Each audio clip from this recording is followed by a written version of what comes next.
A continuación nos acompaña el doctor Augusto Maldonado. Él es de Ecuador, es médico especialista en medicina de emergencia, es magíster en investigación clínica, es médico tratante del Servicio de Emergencias del Hospital General Docente de Calderón, profesor titular de la Universidad San Francisco de Quito, es profesor adjunto de la Universidad de Norwell en Nueva York, es profesor de posgrado de la Universidad Central del Ecuador, profesor de posgrado de la Pontificia Universidad Católica del Ecuador, y el día de hoy nos acompaña con el tema de Medicina de Emergencias en Ecuador, retos y desafíos. Bienvenido, doctor, nuevamente. Adelante. Buenas noches con todos. Muchísimas gracias por la invitación y por estar nuevamente con ustedes en este, creo que es el penúltimo día del congreso exitoso que han llevado a cabo ustedes. Gracias, doctor. Me permiten... Sí, es el último día. Ok, entonces es el último día. ¿Me permiten compartir la pantalla, por favor? Listo. En la parte de Coexpo ya nos van a ayudar. Ok, ¿sí se puede ver? Sí, ahorita ya estamos viendo su pantalla. Ok, bien, entonces este es el tema que me han propuesto. En verdad es un tema un poco difícil de abordar. Voy a explicar las razones por las que es difícil de abordar, pero sobre todo que quisiera hacer una aclaración. Me parece que el tema de retos y desafíos, que en realidad suena como que fueran dos cosas diferentes, en realidad retos y desafíos son palabras sinónimas, sin embargo lo comprendemos como una posición de qué es lo que hemos estado haciendo y cómo vamos a enfrentar los problemas en el futuro, pero en realidad son palabras sinónimas. Esta exposición yo quisiera basarle en un hecho que realmente nos tomó un poco de sorpresa y en realidad ha marcado a todos los emergenciólogos y nos ha puesto a prueba en todos sus ámbitos. Creo que en las exposiciones anteriores que tuve la oportunidad de escuchar, se ha planteado muchos de los temas que yo voy a abordarlos ahora. Sin embargo, creo que esto ha sido un punto de quiebre en donde se han visto muchas cosas importantes que pretendo tocarlas en el desarrollo. Entonces, en ese sentido, lo que tenemos que pensar es qué puso al descubierto esta pandemia, porque en realidad lo que ha ocurrido en nuestro quehacer diario es que esto desnudó muchas de las cosas que estamos haciendo bien y que estamos haciendo mal. Entonces, ya entrando directamente al tema, perdón un segundo, entrando directamente en el tema, ¿qué pasó con los servicios de emergencia en la pandemia? Entonces, yo he encontrado estos 4 puntos que son importantísimos. Súbitamente nos vimos abocados a transformarnos en unidades de cuidados intensivos y de hospitalización. No sé exactamente cómo fue el funcionamiento de los otros hospitales, pero entiendo que fue más o menos similar. Nuestro hospital sufrió realmente un complejo problema cuando se presentó la pandemia. Nuestra unidad de emergencia se colapsó rápidamente, no tuvimos apoyo de otras unidades hospitalarias y empezaron las consecuencias que ustedes pueden ver aquí en esta gráfica, que son la escasez de medicinas, la escasez de equipos de protección personal y una infraestructura física limitada que creo que afectó prácticamente a todos los hospitales del país. Aun cuando teníamos hospitales que eran hospitales base y centros de referencia de este problema que estábamos viviendo con la pandemia, pero en realidad lo que ocurrió es que todos los sistemas de salud se colapsaron. Entonces, esto puso al descubierto la vulnerabilidad que tienen los servicios de emergencia en nuestro medio. No estoy hablando solamente de la ciudad de Quito, estoy hablando de todo el país. y probablemente en algunos sitios del mundo donde no pensábamos que iba a ocurrir una situación de este tipo, realmente se desbordó, como fue Europa Occidental y también en los Estados Unidos. Y dentro de nuestra área de Sudamérica, el país que menos pensábamos que se iba a afectar, que es Brasil, realmente es el país con peores índices y con más gravedad en la respuesta que tuvo frente a esta situación. Entonces, bueno, esto afecta directamente a los servicios de emergencia, al sistema hospital, al sistema de salud en general, pero el impacto brutal fue en los servicios de emergencia. Ahora, ¿qué pasa con los emergenciólogos? Ya se ha topado estos temas en las anteriores exposiciones, pero una de las cosas importantísimas es el burnout, el temor que desencadenó esta enfermedad y un aspecto que pienso yo, he tenido la oportunidad de conversar con muchos colegas al respecto. Y un aspecto que me llamó la atención era una definición que alguno de mis colegas hizo en algún momento y era, esto es como estar en la guerra. El ejemplo es válido porque en realidad uno no sabe a lo que se enfrenta, no sabe si es que puede salir afectado de esto y probablemente muerto. No hemos tenido, por suerte, casos de muertes en emergenciólogos, al menos en mi conocimiento en el país. No creo que hubo, pero hubo muchísimos fallecidos del personal de salud, lo cual es extremadamente complicado y grave. En este enfrentamiento, los emergenciólogos realmente en muchos casos estuvimos solos porque hubo una mínima ayuda de otras especialidades. Fue como, bueno, esto afecta a su especialidad y ustedes arréglense como puedan al inicio y luego un poco ya por presión de la situación es que se fueron involucrando otras especialidades. Y los dos aspectos destacables de esta situación referente a los emergenciólogos es que realmente se vio la responsabilidad social que implica el ser emergenciólogo. Y yo siempre recuerdo en la definición del por qué se inició la especialidad en nuestro país fue por un aspecto social más que por una programación del Ministerio de Salud y peor aún de la responsabilidad institucional. Realmente fue una presión social y yo creo que los emergenciólogos respondemos a esa necesidad social y eso es lo que nos ha hecho o nos genera este tipo de actitud que tenemos frente a la sociedad en cuanto a la solidaridad. Y por supuesto, quien es emergenciólogo, pienso que ama su especialidad y el amar esa especialidad es lo que nos mueve en el día a día de nuestro trabajo. Eh, Aquí en la parte inferior ustedes pueden ver una frase que dice pasión por lo que haces. Es una frase que por primera vez le oí a Edgardo Menéndez, que es un emergenciólogo argentino, que realmente esta frase lo que hace es resumir lo que realmente debe ser un emergenciólogo. Esto es como los hobbies que tiene uno, es decir, si les gusta jugar tenis, fútbol o cualquier cosa que les guste hacer, pintar, cantar, bailar, lo que sea, y le ponen pasión a lo que hacen. Para mí la emergencia y el trabajo del emergenciólogo se refleja en esta frase que les comento.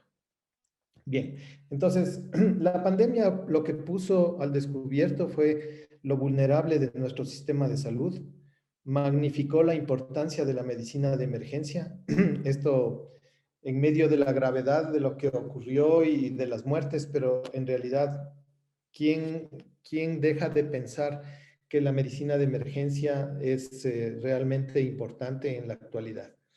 Resaltó la habilidad de los emergenciólogos para responder a situaciones de desastre sanitario, en este caso la pandemia. también tenemos la misma habilidad para cualquier otro tipo de desastre que se puede presentar, desastres naturales o antrópicos, pero en realidad la habilidad y la maleabilidad que tiene un emergenciólogo para responder a estas situaciones es magnífica. Eso es uno de los aspectos destacables de de esta pandemia. Luego viene el profesionalismo de los emergenciólogos, que ya resumí en la gráfica anterior, y el humanismo y la calidad ética en realidad han primado en los servicios de emergencia. Esto es lo que ha sacado de bueno, ¿no es cierto? Por otro lado, la vulnerabilidad del sistema de salud evidenció la falta de infraestructura en los servicios de emergencia. Los servicios de emergencia realmente son muy desatendidos. Yo he trabajado mucho tiempo en medicina privada y también ahora en la pública, pero es el mismo comportamiento. Es preferible tener un quirófano de última generación, pero no mejorar la infraestructura de un servicio de emergencias, lo cual es absurdo. Hay una ausencia total del control ambiental en las áreas contaminadas y en las áreas de emergencia. Por ejemplo, no hay prácticamente ningún hospital en el país probablemente que cuente con todos los sistemas de calidad de control del aire, por ejemplo, en los servicios de emergencia, la filtración de aire, el intercambio de aire, todo esto realmente no tiene mucha importancia cuando se construyen los hospitales, ni siquiera se toman en cuenta.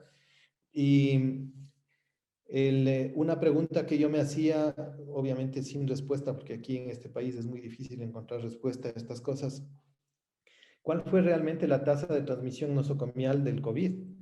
Yo pienso que fue una tasa altísima de transmisión nosocomial del COVID y que se evidenció en la contaminación que hubo en el personal de salud que estaba atendiendo justamente los pacientes con COVID. Entonces, todo esto le desnuda a este sistema de salud que en realidad no tiene un buen desempeño para las áreas de emergencia. Por otro lado, una falta de control completo de la parte epidemiológica sobre los factores de riesgo de transmisibilidad.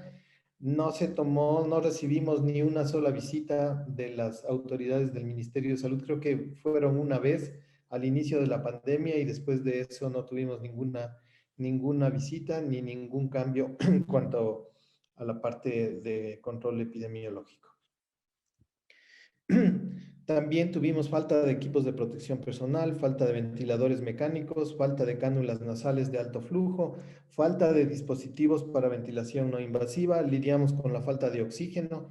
Imagínense, en esta pandemia no teníamos oxígeno en algunas ocasiones y diríamos que a nivel nacional la gestión administrativa fue realmente pobre. Todo esto que estoy analizando o tiene el objetivo de saber que realmente frente a una situación crítica en donde el principal actor es digámoslo, el servicio de emergencias con todo su talento humano, esto está completamente desatendido y la posibilidad de generar una gran respuesta desde el punto de vista médico se ve bloqueada por todos estas inconsistencias que tiene el sistema de salud. Bien, entonces ya mencioné la obsolescencia del sistema de vigilancia epidemiológica. Un hecho muy claro que ocurrió en nuestro medio fue la ausencia de cifras reales en el país. Si ustedes comparan lo que pasa en los Estados Unidos y lo que pasa en nuestro país, hay muchísimos más muertos en un país tan grande y tan adelantado desde el punto de vista de control de este tipo de infecciones. Pero en realidad uno se pregunta cuántas pruebas hacían ellos por 1000 habitantes y cuántas pruebas hicimos nosotros. ¿Cuántos de los muertos se confirmaron que eran por COVID y cuántos ocurrió en nuestro medio o se confirmaron en nuestro medio? Entonces, esta ausencia de cifras reales nos hace ver como que hemos controlado con facilidad un problema o un problema que no impactó demasiado en el país. pero si nos vamos a ver los efectos que ha tenido esto sobre la economía y sobre la salud de nuestro medio, es realmente catastrófico, aun cuando tengamos cifras bajas. Yo recuerdo que el Ecuador estaba en el puesto 25, 26, me parece, en algún momento de la pandemia, pero en la actualidad el Ecuador está en el puesto 50, 60. Probablemente en este último tiempo se deba a la vacunación, sí, pero el subregistro de la enfermedad fue realmente impresionante al inicio. Esto hace y nos hace ver que el sistema de salud tiene un manejo político en toda la información. Entonces, el manejar políticamente y no médicamente la información de una pandemia hace que un país sea poco creíble y que la atención a la salud se refleje en lo que somos, en realidad un país con un presupuesto para la salud bajísimo y en donde prima la corrupción. No me voy a referir a los hechos de corrupción que ocurrieron durante la pandemia porque son de dominio público, pero sí es parte del sistema de salud, es decir, analizar la corrupción y cómo influye en la respuesta en un problema de esta magnitud, realmente es decepcionante.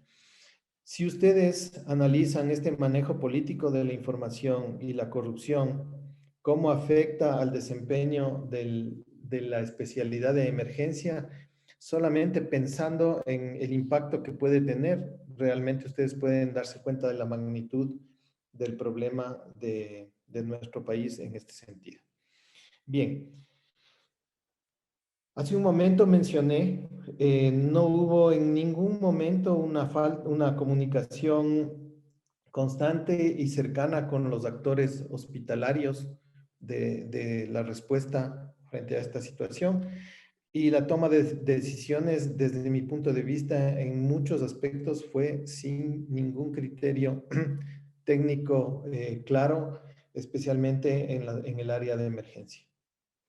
Bien, ahora, que también magnificó la importancia de la medicina de emergencia, como lo puse en las diapositivas iniciales, y resaltó la habilidad que tenemos como emergenciólogos para responder a estas situaciones de desastre, el profesionalismo, el humanismo y la calidad ética en la atención se han puesto de manifiesto. Todo esto que está aquí, en realidad, yo me pregunto, ¿cuántos de los tantos videos que se produjeron en los informativos eran de las unidades de emergencia o eran de emergenciólogos trabajando en el país? Y yo les diría que muy poco es lo que se presentó sobre la respuesta en los servicios de emergencia y más se enfocó en lo que era el manejo de cuidados intensivos. Probablemente porque los intensivistas seguramente tienen un mejor marketing, pero en realidad quienes se presentaron o pusieron, como dicen, el pecho a las balas, fueron los emergenciólogos en esta situación.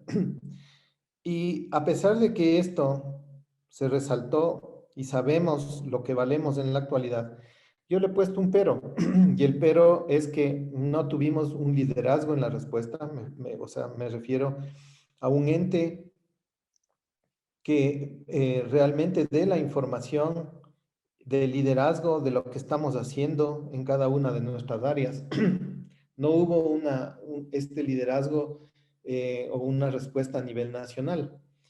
No fuimos la voz médica autorizada dentro de los grupos que se formaron para discutir y analizar estos temas. En realidad fuimos incluidos más por presión que porque realmente nos buscaron para ser parte de.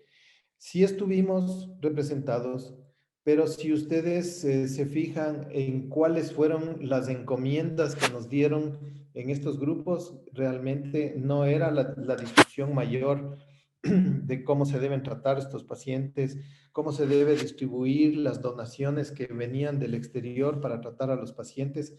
Estábamos limitados por el manejo de alguien del Ministerio de Salud que autorizaba si se daba o no se daba tal o cual medicación de las donadas acá.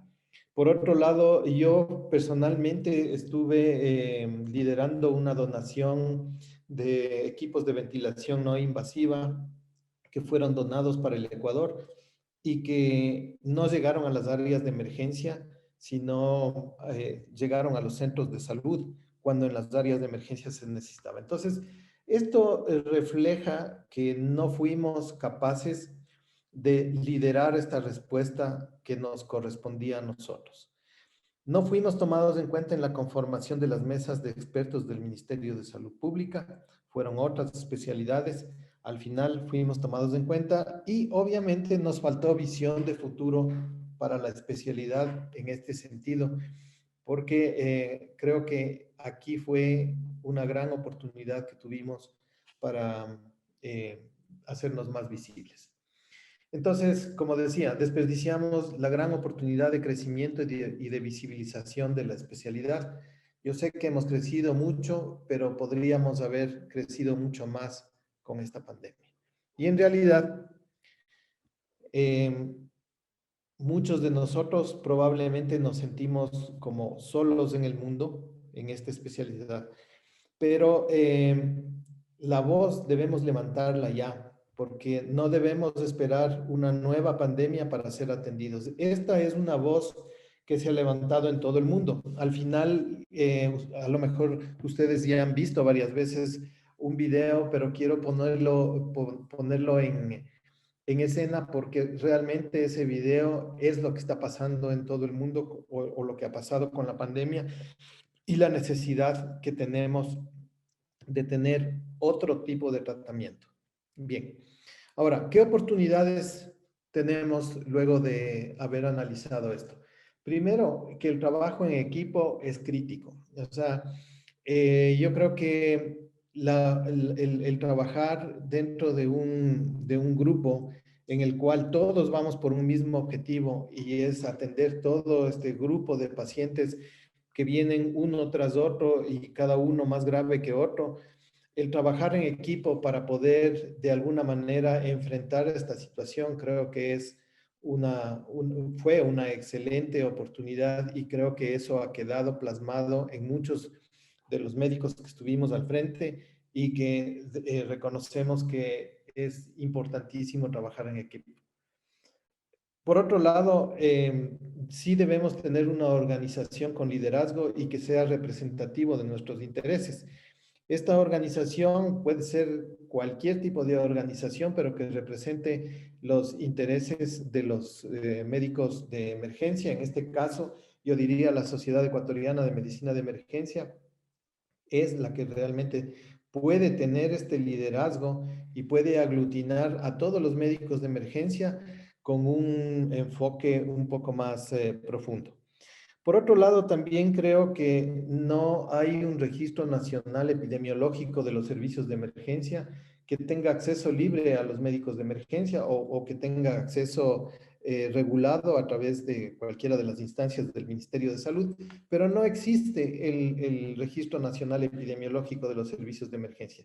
Y ese es un punto importantísimo, aunque parezca simple, pero es un punto importantísimo que va a permitir establecer primero cuáles son los problemas de salud de emergencia y puede también permitirnos planificar no solamente desde el punto de vista del sistema de atención de salud del ministerio y de otras instituciones que pueden estar interesadas también, sino también nos puede permitir planificar de mejor manera la educación, o sea, la parte académica y también la investigación. Por otro lado, reorganizar la docencia hospitalaria me parece que es crítico. Esto también se ha puesto de manifiesto durante la pandemia, que no tenemos una organización ni una estructuración adecuada de la docencia hospitalaria. Aun cuando sea pandemia, siempre va a ser una oportunidad también de enseñanza para todos y especialmente para las personas que están en formación. Y una de mis ideas que pienso que se debe intentar al menos crear es crear una red local de atención de medicina de emergencia en donde quienes son los actores en los distintos hospitales, no necesariamente tiene que ser esto solo hospitales del Ministerio de Salud o solo hospitales del Instituto de Seguridad Social, sino también la parte privada deberíamos estar encadenados en una misma red para poder ofrecer un mejor sistema de atención y un trabajo en equipo a nivel local y posteriormente a nivel nacional. Yo tuve la oportunidad de hacer este trabajo de investigación con algunas personas de los Estados Unidos y lo hicimos aquí en el Ecuador, y aquí lo que planteamos son los desafíos de la medicina de emergencia en el Ecuador.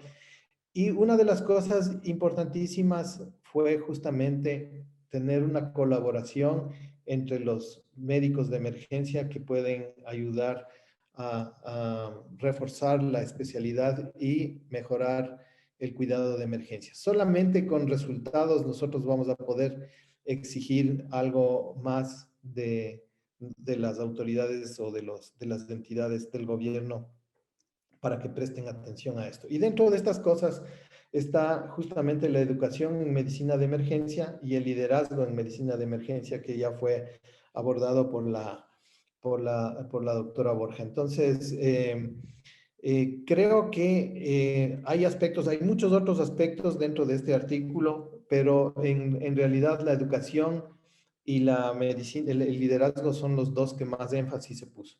Y en esto se establece ya, esto fue hecho antes de la pandemia, pero coincide con todo lo que estamos viendo ahora. Dice, por ejemplo, la ausencia de programas de posgrado fuera de la ciudad capital, el deseo de más enseñanza en la práctica hospitalaria y supervisión durante la residencia, en interés en mayor entrenamiento en administración y liderazgo. Bueno, esto es sobre las devengaciones de becas y la falta de subespecialidades en medicina de emergencia. Por ejemplo, de lo que yo conozco en varios sitios del mundo existen, y en Latinoamérica también existen subespecialidades en ultrasonido, en geriatría, en cuidados críticos de emergencia, en pediatría, en emergencia y algunas otras adicionales. Y en cuanto al liderazgo, lo que se plantea aquí es que necesitamos una sociedad un poco más representativa y más efectiva. La presencia, o sea, la presencia de los médicos de emergencia fuera de la ciudad de Quito no es bien reconocida. Esto debería trabajarse mucho para levantar la imagen de los médicos de emergencia y los bajos recursos para realizar investigación en medicina de emergencia, entre otras cosas que fueron planteadas durante esto.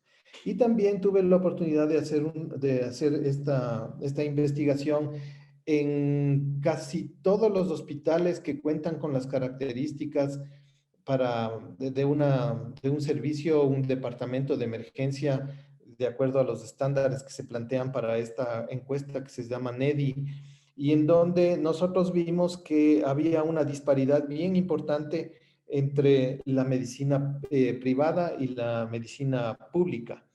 Pero obviamente el gran volumen de atención está en la medicina pública.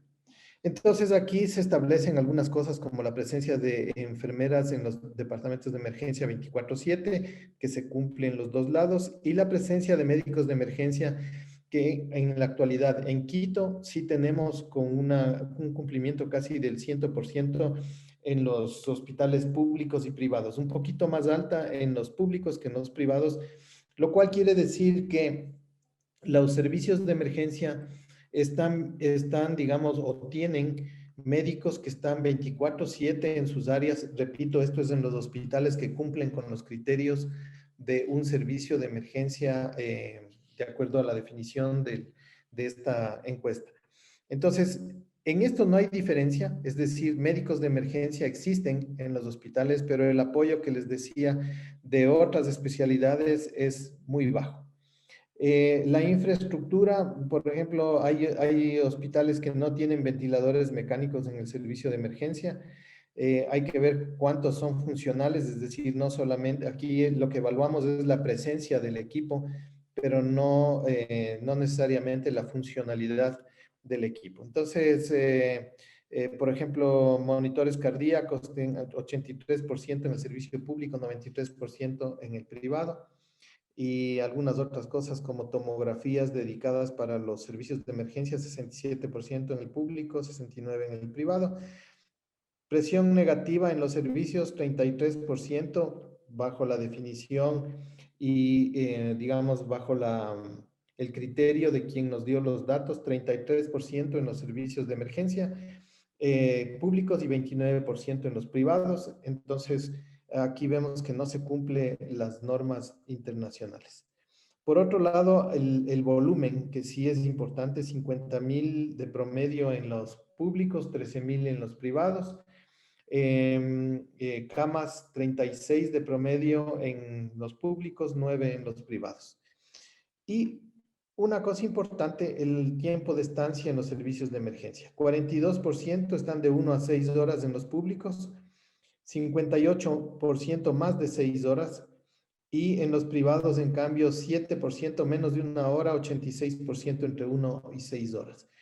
Probablemente esto sea debido al volumen y a la diferencia de camas, pero lo que nos deja ver esto es que la infraestructura no es la mejor en las unidades de emergencia de Quito, no se diga en el área rural o en las afueras de la ciudad de Quito o de las grandes ciudades. Entonces, esto nos hace pensar que también hay que exigir más infraestructura, mejor administración, más facilidad de movimiento de las áreas de emergencia y establecer un sistema de salud en donde funcione perfectamente el nivel primario, el segundo nivel y el tercer nivel. Bien, 27% de los servicios de emergencia en general están en sobrecapacidad, bajo capacidad, o sea que no están llenos el 0%, bien balanceados el 23% y a la capacidad máxima el 50%. Esta es la realidad de lo que vivimos en Quito. Ahora, ¿quiénes son los actores actuales de la medicina de emergencia? Justamente la academia, las sociedades científicas y el gobierno nacional. En la academia hay que modificar los programas de posgrado y actualizarlos acorde al desarrollo mundial y a la epidemiología local. Esto me parece a mí que es fundamental. O sea, no podemos quedarnos a la saga del desarrollo mundial y es importantísimo que conozcamos la epidemiología local para poder justamente generar este tipo de programas enfocados en nuestra realidad. Hay que dar un impulso amplio a la investigación científica. Esto ya tiene que dejar de ser un requisito de graduación, más bien debería ser un requisito de aporte social que tenga un impacto dentro de la salud de nuestro medio y esto se puede conseguir simplemente sabiendo bien cuáles son las necesidades locales y qué es lo que tenemos que cambiar en este contexto. Hay que desarrollar programas para subespecialidades, desarrollar nexos internacionales para enriquecimiento de los programas de formación, implementar más programas de posgrado en el país es un requisito fundamental. Alguien preguntaba esto o analizaba esto hace un momento. Hay un estudio hecho en la Universidad de San Francisco hace algún tiempo y la necesidad proyectada o la brecha actual, perdón, la brecha actual de emergenciólogos en nuestro país es más o menos 2,600 emergenciólogos en todo el país. Entonces tenemos alrededor de 400 especialistas, quizás un poco más o menos, no estoy completamente seguro en el número, pero es alrededor de 400 especialistas en la actualidad y solamente tenemos 2 programas funcionales y uno adicional que se abrió hace poco tiempo en la Universidad de la SUAY y todavía no ha dado su primera promoción. Pero fíjese, en la brecha es de 2.600. Y esto obviamente puede ser que siga creciendo de acuerdo a cómo siga creciendo nuestra población. Entonces tenemos una brecha importante, tenemos un problema en la atención y tenemos que solucionarlo de alguna manera. ¿Quién es el llamado a solucionar esto? La academia. Pero la academia tiene que trabajar en conjunto con el Ministerio de Salud para la programación justamente de cómo se van a ir resolviendo o cómo van a ir entrando estos actores nuevos dentro del sistema de salud. Ahora, la sociedad científica debe ser inclusiva y representativa en todos, para todos sus especialistas. Debe haber iguales oportunidades a todos sus miembros, proyectarse como la nueva imagen de la especialidad de medicina de emergencias, generar relaciones con el gobierno y con organismos internacionales que sean efectivas. O sea, no es solamente el hecho de pertenecer a un organismo internacional, sino también de ver cómo el engranaje con esto genera un crecimiento dentro de nuestra especialidad en el medio. Y por eso pienso o pensaría yo que deberíamos tener visión y misión nuevas en la sociedad de emergencia, replantearnos los objetivos de la sociedad, saber en dónde queremos estar de aquí a un corto plazo. Tener un liderazgo efectivo en participación y guía efectiva en el desempeño de la sociedad, una representación para todos con oportunidades iguales y en la parte científica, evaluar y conducir la producción científica de la sociedad en cooperación con otras entidades. Tener un sistema de publicación regular de nuestras actividades de investigación me parece que tiene que ser un objetivo dentro de la sociedad. El gobierno nacional, por su parte, debe concientizar la importancia de la medicina de emergencia. En la actualidad, con el problema que estamos o en el que me estoy basando para hacer este análisis, el Ministerio de Salud ya debía haber concientizado hace rato la importancia de nuestra especialidad, debería haber reforzado la cobertura en la medicina de emergencia y deberían verse ya los cambios con respecto a esta situación. No ha habido mayor cambio, más bien ha habido recorte de personal en una situación en la que se requiere más personal para trabajar. Hay que procurar los recursos necesarios de infraestructura y equipamiento, dar prioridad para el manejo de los problemas de las áreas de emergencia. Eso debe velar el gobierno nacional y la sociedad científica debería estar monitoreando esto para que se cumpla a nivel nacional. Entonces, la medicina de emergencia está íntimamente ligada y funciona a la par de la sociedad científica y de la academia. Esto no es un asunto que le he puesto por la gráfica, sino esto es lo que pasa en todo el mundo. Y en todo el mundo, todo esto el engranaje es los médicos que ya son emergenciólogos, los estudiantes de posgrado, los directivos de la sociedad de emergencia, los miembros activos y los académicos, todos están dentro de la medicina de emergencia, pero el optimizar la academia y el optimizar la sociedad científica va a hacer que crezca y se robustezca la medicina de emergencia en nuestro país y que alcance visibilidad y respeto en el futuro. Estas son un par de ejemplos que he traído, pero lo que realmente me ha llamado la atención de estos artículos es cómo se cuida en los Estados Unidos, por ejemplo, qué impacto y desafíos tiene la pandemia en los médicos de emergencia en los Estados Unidos. O sea, se hace un análisis profundo de qué es lo que ha pasado con los médicos de emergencia, cómo han reaccionado al estrés fisiológico, cómo se sienten en sus trabajos. Todo esto es importante conocer porque hay que encontrar maneras de cambiar todo esto. Entonces, si bien es cierto, hay muchas cosas que se dicen y que en realidad son tal cual como se dicen, pero de lo que se enuncia a lo que realmente se hace en nuestro país, hay una brecha insalvable. Entonces, lo que estamos tratando es de tender esos puentes para que lo que hablamos, lo que decimos, se haga realidad, es decir, se haga efectivo lo que estamos hablando en esto. Esto está publicado en el 2021 en los Estados Unidos, en donde están preocupados por qué es lo que está pasando con sus médicos. Y por otro lado, también el impacto que ha tenido la pandemia en la educación en medicina de emergencia. ¿Qué es lo que ha pasado entre los profesores y los residentes durante esta pandemia?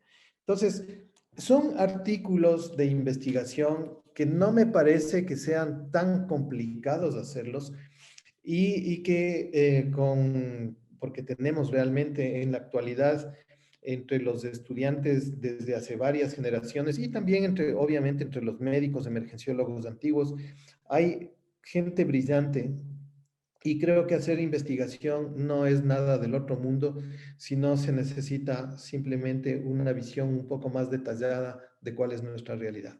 Entonces, estos son algunos ejemplos de lo que podríamos hacer en nuestro medio, aparte de toda la parte clínica, quirúrgica y todo lo que ustedes piensen sobre la medicina de emergencia que también puede ser investigada. Entonces, ¿cómo debemos plantearnos el futuro de la medicina de emergencia en nuestro país? Manteniendo programas académicos de alta calidad que tienen que ser comparables con programas de sitios donde realmente se lleve un control de calidad de los mismos en la formación de los emergenciólogos. Procurar la competencia entre programas universitarios me parece que es una cosa muy sana. Debemos propender a que haya más programas universitarios de buena calidad de formación de médicos de emergencia. A mí me parece genial que en la Universidad de la SUAY se haya generado un nuevo posgrado universitario, porque me parece que es importante que hayan otros elementos de comparación y otras ideas de desarrollo que pueden ser adoptadas también por los programas universitarios más antiguos, porque la vida es una oportunidad de crecimiento permanente. Por otro lado, las universidades son las llamadas a resaltar la importancia de la investigación científica. Hay muchas posibilidades de aliados internacionales que pueden ayudar no solamente en el aspecto técnico, sino también en el económico para conducir estas investigaciones. Potenciar la docencia asociada al ejercicio de la medicina de emergencia. Esto ha sido un aspecto que se ha dejado de lado. Ya no hay tanta presión dentro de las rotaciones hospitalarias para que sean mucho más aprovechadas por los médicos de emergencia, mucho más discutidos los casos clínicos, porque ahí también, aparte digamos, del conocimiento teórico, también se puede dar mucho paso a lo que es la modelación ética de quienes son líderes para las personas que se están formando en la medicina de emergencia. Y hacer una especialidad de ejercicio libre en donde no tengamos compromisos con ningún tipo de organización externa a la medicina en general. En definitiva, y como ya para terminar, es conformar un equipo integrando a todos sus actores, la sociedad científica, el Ministerio de Salud y la academia. Estructurar, le he puesto aquí a la sociedad científica porque me parece que es la que debe liderar este nexo. Estructurar un sistema nacional de información estadística epidemiológica en medicina de emergencia. Definir los problemas más importantes en la medicina de emergencia del país, que se transformará en la guía para la formación e investigación en la medicina de emergencia. Conformar una red de atención nacional en emergencias y establecer los protocolos de manejo acorde con la realidad nacional. Establecer las necesidades reales y proyectadas para el número de especialistas de medicina de emergencia en nuestro país. Sabemos que hay un déficit, pero tenemos que cubrirlo de alguna manera. No sé si se ve este video, ojalá se pueda ver. Eh, Déjenme ver si es que... Ahorita le vemos una pantalla que dice, gracias, ahí.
Ahora sí corrió.